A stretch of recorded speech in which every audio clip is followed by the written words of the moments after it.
ना बोला कि राजेंद्र लइका लइका ना ना है के कर लइका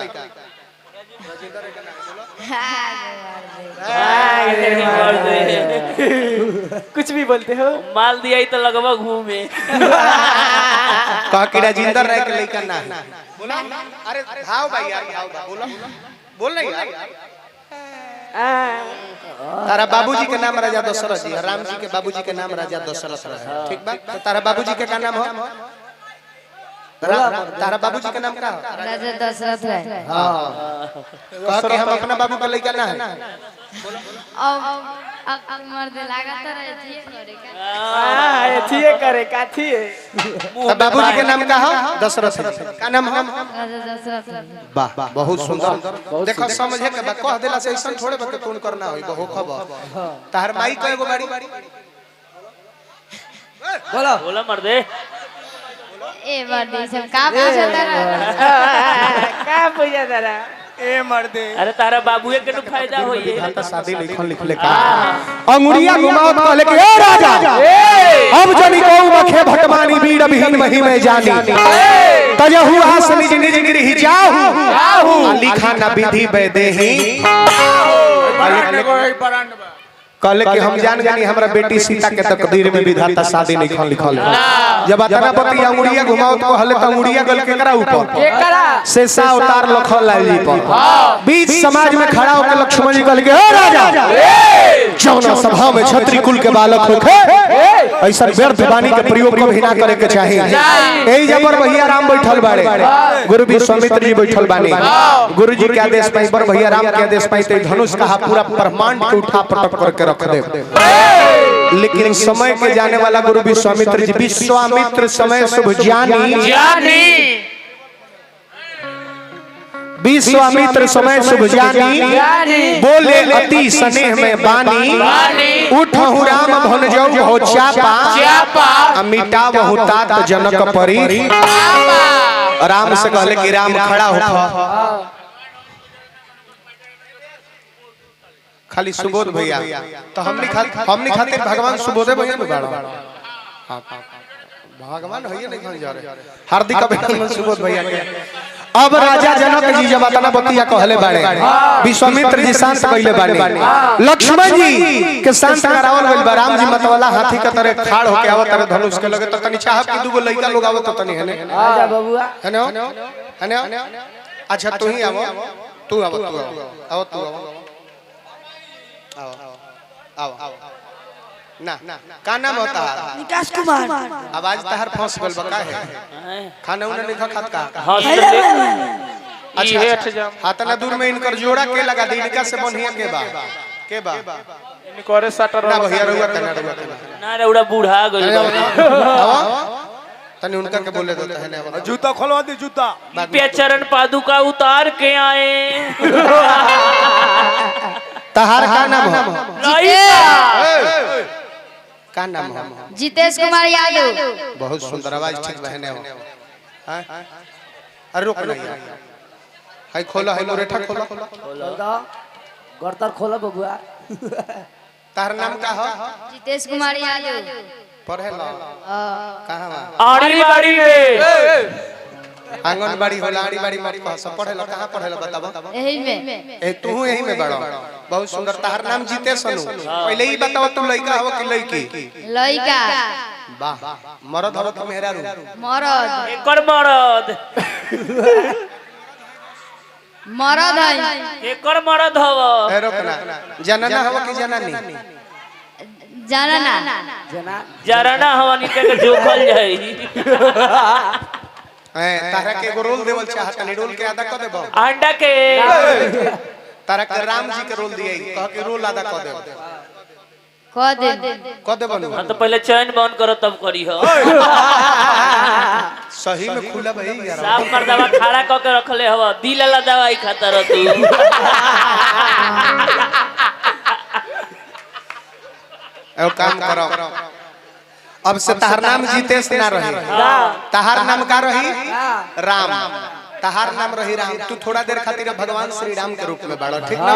तहार नाम राम रही, का नाम रही? राम। वाह, तारा बाबूजी के नाम का हो? राजेंद्र है। राजेंद्र है के लइका राम जी रोले ना भगल हो। कह कि राजेंद्र है के लइका ना है, बोला आग रे मर दे। कह राजेंद्र है के लइका नहीं, बोलो। अरे भाव बड़े पगला, हाँ हाँ बबुआ बोलो राजेंद्र भाई तारे के डोटी है ना। भाव बा थोड़ा देर खातिर बोले के बाद तू कह दे तो ऐसा थोड़े बके उनकर लइका ना रहो, बोलो कि राजेंद्र लइका लइका ना है, ना है। के कर लइका? आग रे मर दे। कुछ भी बोलते हो। माल दिया ही तो लगभग घूमे। कह कि राजेंद्र है के लइका ना है, बोलो। अरे भाव भाई यार, भाव बा, बोलो बोल नहीं यार। तारा बाबूजी के नाम राजा दशरथ जी, राम जी के बाबूजी के नाम राजा दशरथ है, ठीक बा? तो तारा बाबूजी के का नाम हो? तारा बाबूजी के नाम का हो? राजा दशरथ है। हां, कह के हम अपना बाबू के लइका ना है। अब मर दे लागत रहे थी करे का। थिए करे का थिए। तो बाबूजी के नाम का हो? दशरथ जी का नाम हो? राजा दशरथ। वाह, बहुत सुंदर। देखो समझे के बा, कह देला से ऐसा थोड़े बके कौन करना होई, बहु खबर। तार माई को एगो बाड़ी बोलो बोला मर दे। ए वर्दी सब का पूछता रहा। क्या पूछा तारा? ए मर्दे अरे तारा बाबूए के नु फायदा होई, यही ला तो पूछल जाता। भैया कोई और ऐसे तेज लइका नहीं थे जौन हमार सिखावल कर सके। ई त लागत रे हमर समय पास करे ना, रउआ ना तेज लइका चाहे छोटा हके। जुआइल ना चाही ना तो दिक्कत हो जाई। पहले ही बतावा कि मर्द हुआ कि मौगा हुआ? मरद। तो मर्द त लजाला ना समाज में। अब हां ये गांव के मर्द हवे। चलल बा मरद अब के। अब के चलल अब कय गो माई मारी? एगो। रुक, राम जी के माई एगो ना रहली, कय गो रहली? 3 गो। हां त तहार माई कय गो गाड़ी? 3 गो। तब तो तार बाबू पर बड़ा लोड परत होई। काहे ना खर्चा चलावे में। अच्छा अब तू बैठा, इनका से हम करवा लें, तू बैठा। बैठो श्री पूजन भाई बैठो। माई के का नाम हो? कौशल्या। सुमित्रा। केकई। ककही कही ना के कही। त इहे राम जी बाड़ा नाच के आ धनुष तुरे के बाद धनुष तुर के बियाह कर बनू कर। केकरा से? अरे बाप ब्याह जी के जान ले का। नूना में नून मिले बियाह से मत करिया, तारा खातिर सीता सुंदरी प्रार्थना करत रही, उनके से तार बियाह होई। राम जी धनुष के लगायल बड़े, धनुष कहां बरे? ये धनुष थोड़ा देर खातिर मान लो। 12 दुबराइल बा छेला, ई भविष्य नु अंधकार में बाई को। ढीला कर दो। आइहो ठीक बा। एकरे हइहे धनुष मान के चलत। यही धनुष के तोड़े के बाद राम जी धनुष के लगे जाता रहो। चंदन भविष्य उज्जवल बल बा। राम जी धनुष के लगे खड़ा बाड़ा। आ ताले सखी लोग जाके सीता से कहता कि ये सीता, ए सीता। अरे तू जेकरा खातिर प्रार्थना सजौले रहलू मन में अपना, आहा लालसा लाग रहुए धनुहिया के लगे तूड़े खातिर आयल बाड़े।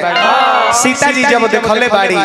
तो लगली सूरज भगवान के गोर लगे कह तरीका,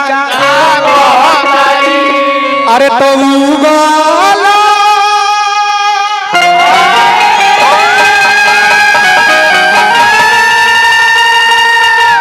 अरे सूरज बाबा हो पैया पारी तो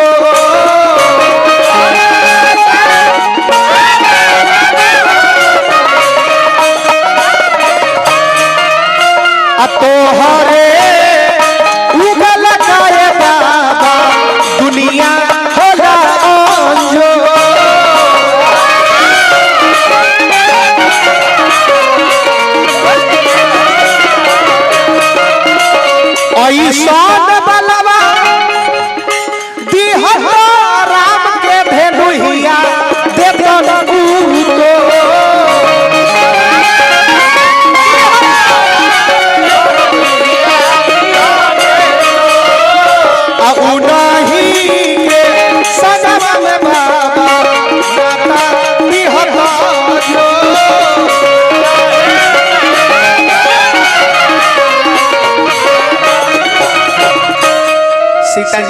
सपना सजौले बाड़ी तले रामचंद्र जी के ध्यान गुरु जी पर पड़ल। गुरु जी कहले कि राम धनुष के तोड़ आ सीता जी के साथ बियाह रचावो। राम जी धनुषा पर हाथ लगोले बनी हिया हाथ लगाई एगो हिया एगो हुआ लगाई और उठाई एकरा के ऊपर ऊपर उठाई ऊपर उठाई ऊपर बोली सियापति रामचंद्र और रामचंद्र सरस्वती माता की सरस्वती माता की गंगा जी दूर है जरूर है साउंड मैन लगभग ठेला लेके घूमे। राम जी कहाँ पर और धनुषवा धनुषवा कहाँ है धनुषवा देबो सकी ना दे उठावा राम जी ई का तुरनी ह कतना तेज बारो माइक के स्टैंड छटका देला कहतर कि धनुष लेकिन छवे नु पढ़ेले लेकिन मानी तो देव ना पत्थर थोड़ा देर खातिर राम इहे बाड़ो आ धनुष इहे हो। अब जौन हमनी के टीवी में राम सीता के देखले ओरिजिनल थोड़े होले उहो हीरो हीरोइन हलो लेकिन रोल कइले बा लोग तो दुनिया राम के नाम से जानता के जानत होखे का शायद इहे राम के रूप में आगे लोग तो हम चाहब कि सुबोध भैया के नाम पर चाहे मुखिया जी के नाम पर इनको के पैसा दिहल जाओ मर्द लइका रउआ के दी राम के रूप में बाड़ो ई ना जी रउआ आवे तो राम के पास जाई मानी की बगल में अयोध्या बा इनका के दी हमरा के ना 100 रुपया ना राखला रे बरते बीड़ी पीहा ये निकालो का दिक्कत होता कि हम निकाली जाए दो हमने साथे रहे वाला के ढेर फायदा। मैं कब करो हो राम जी के चलो राम जी के हित अच्छा धन्यवाद दिल से धन्यवाद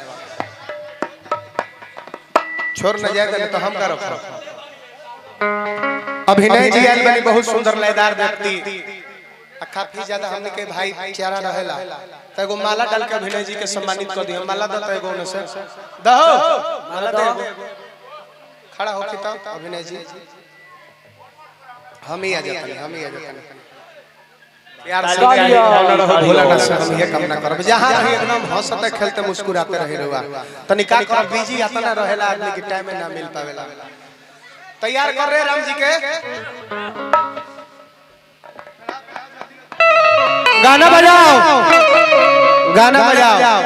हो राम आएंगे तो आगे ना सजाओगे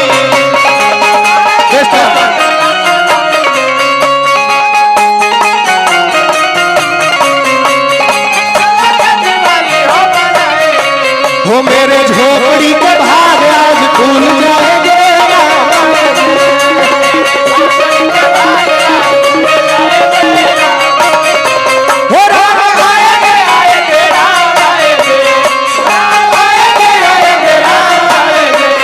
मेरे झोपड़ी के बाहर खुल जाएंगे राम आएंगे मेरे झोपड़ी के बाहर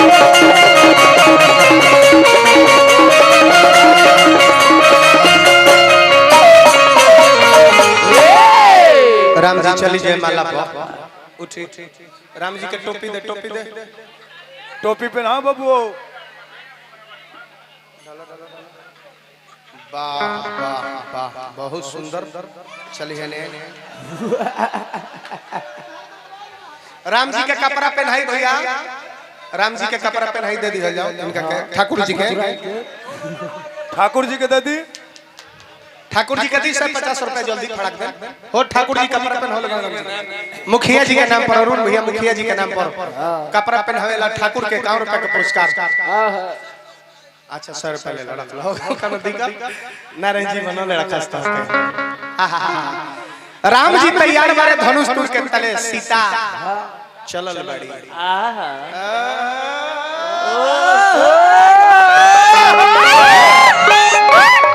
बुझा तक कि सीते जी राम जी पर लोड दे दी है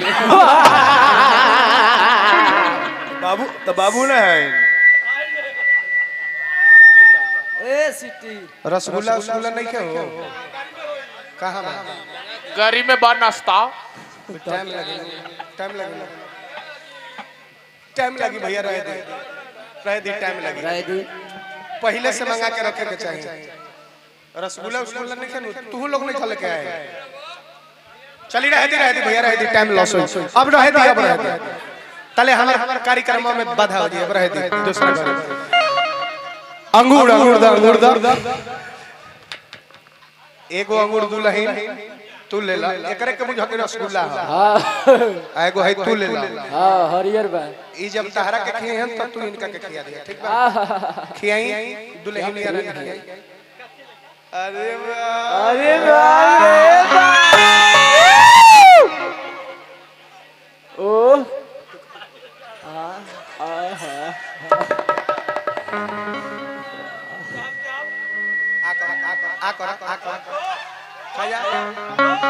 घोप घोप खाजा एक बार के तो बोले बा अब लिखल त बाकी सीता रहली 6 बरिस के तराम 12 बरिस के सीता बारी 8 बरिस के तराम 16 बरिस के लेकिन ए जे उल्टा हो गल बा रामे जी बारे 6 बरिस के सीता हो गल बड़ी 12 बरिस के सीता दूध दही खइले बरी लेकिन ए जे कुछ ना कुछ तो करे के पड़ी त सीता तनी तू निहुर जा इनका तनी और निहुर जा बस सखी लोग जाके राम जी से कहता ए जी रुको राम जी मुड़ी झुकाओ तनी खन की सीता माला डालो सखी लोग पूछता कहता कि ए जी काजी बड़ा काड़ा बा काथी रे बोलिया अच्छा थोड़ा मुड़ी झुकाइए ना नहीं तो 2 मिनट पटे पर ना जाए मुड़ी ना झुकाए का है मरद है अच्छा मरद है तरवा मुड़ी ना झुकाए का है झुकेगा नहीं से वापस पर अरे झुकेगा नहीं तो ढुकेगा कैसे रे काची माला गलत ना माला ए जी देखी ना सीता बेचारी कब से परेशान बड़ी मुड़िया झुकाई ना झुका अतनी झुक जाइयो दूल्हे सरकार लली मेरी छोटी है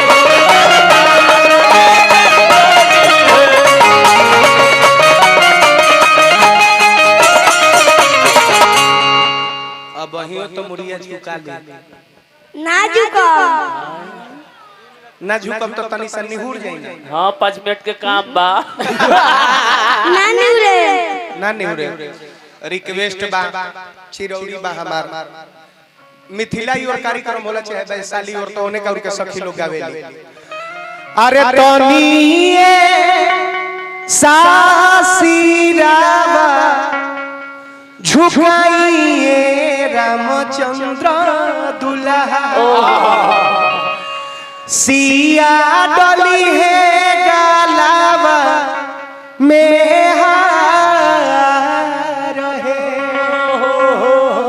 रौरो उमरिया दुल्हा बड़ है बरिसवा अमोड़ा सिया बड़ी सुकावा अब हियो ना झुकाओ ना राम जी मुड़िए देखन झुकावत पलट मारी सीता फेर में अब का करी धरती के मालिक के हो राम जी के छोट भाई लखन ला सीता लखन और इशारा करके कहली कि ए लखन सुनी ले कि तू धरती के मालिक हो ऐसन करो कि अपना भैया और के धरतिया के खाल क दो आ हमरा और के धरतिया एक हाथ ऊंच क दो कि आसानी से गाला में माला लक्ष्मण जी सोचले कि बाप रे एक हाथ नीचे ऊपर करे के बा आज के डेट में तनी तनी धरती डोलता तो बिल्डिंग गिरे लगता और घड़ी एक हाथ नीचे करे है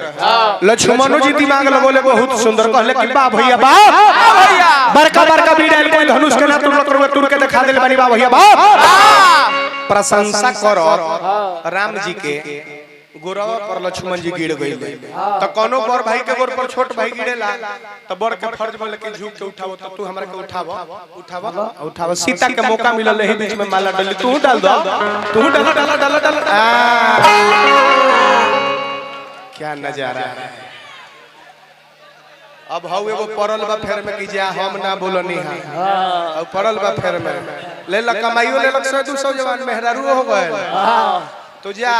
जय जय राम करत रह निकल क्या मेहरारू तो होगा लेकिन धंजू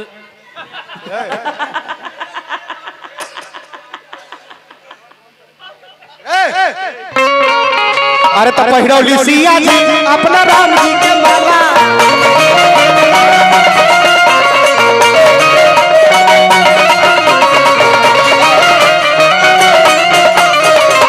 ए सीता माला पहना देलू अब एगो काम करो गलवा में माला डालू करो पर नमवा उठावा ओ यस अरे उठता 1 ही किलो के बा कथी रे मालवा हाथावा उठ जाए सीता दुल्हा उठावता अरे त गलवा में माला डालू करो पर नमवा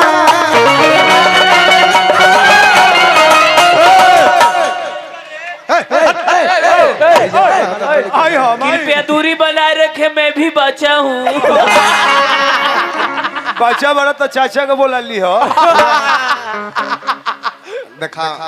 यही जब मीडिया ला रहे तो कितना आनंद आवता ई सीन देख के मान के चलो कि हम ही न्यूज वाला बन जाते हैं थोड़ा देर खाते आरती न्यूज मनीष ये बताइए दुल्हे राजा इस वक्त की सबसे बड़ी खबर हाँ चैनल पर देख रहे हैं दुल्हनिया जब आपके पैर पे गिरी तो कैसा लगा बहुत मजा आया। मजा आया क्या इस मजे को आप एक बार और लेना चाहेंगे दिवा दीजिए। बाप हो बाप अभी हो हाउ देखा हाउ ना की क्या वाह वाह करो तेरा दवाइयों बता देह सुनी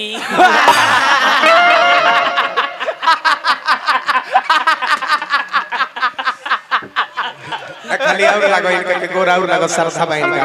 गला में माला डालू पर पर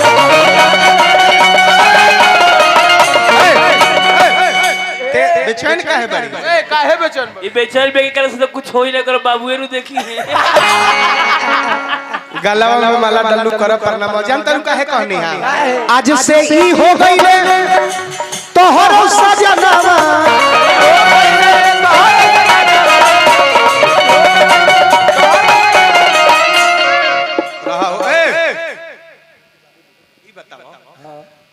बियाह तो कर ले संभार ले ना संभाल पाए तो के संभारी घर के लोग उहे करे आलवा लोग बिया के संभारी पापा जी तब तो तारा मम्मी के कैसा मारी देखी गलती बात ना हो ई छोट बड़े कुछ भी अब पहले के बियाह छोटे में हो जाता रहे हां लड़का लड़की सियान हो जाओ लोग एकरा बाद गावना करा के वो लोग के ले आवल जाता रहे गलती चाचा तो कहीं हो ना हो उहे विधिया बा तो जब ले लड़का बड़ा तब ले इनकर बाबूजी जी ने देखी है बहुत अच्छा कहला बाबूजी संभाल लिया नु हाँ संभाल लिया। एक टाइम की तीनों टाइम वाह है रंजीत धाले कौरियो तो पहिरौली सिया जी अपना राम जी के माला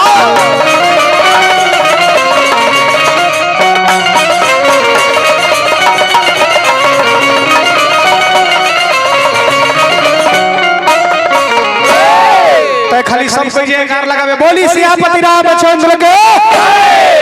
जयमाल के कार्यक्रम संपन्न भइल प्रसंग के हिजा खड़ी पाई लगावतानी अब दुल्हे सरकार से आग्रह करो कि सीन अच्छा लागल होके तो ताली बजाई रहो सब आज सरस्वती पूजा हन वाह कतना जगह आजो मानल हो कतना जगह बिहानो मानता दू के कहीं कहीं देखतानी कि सरस्वती पूजा होता कहीं कहीं 3 के होता हमरो भी सरस्वती जी रखाइल बड़ी हमहु जाबते जैसे नहा धो के पूजा पाठ कर पंडित जी के हमरो बुलावे के होई त रोशन भाई तू रखले बड़का सरस्वती जी के बढ़िया कइले बड़ सरस्वती जी ना ना अच्छा बुद्धि बतावे न छपता रही सरस्वती माई के पूजा करिए त और छपी है चलिए धन्यवाद एगो तलिया कम से कम और बजाई लोग इनका खातिर तो चलिए अब रुआ तनी बैठ एगो गाना हो जाओ अब तब फरमाइश मत दुनिया के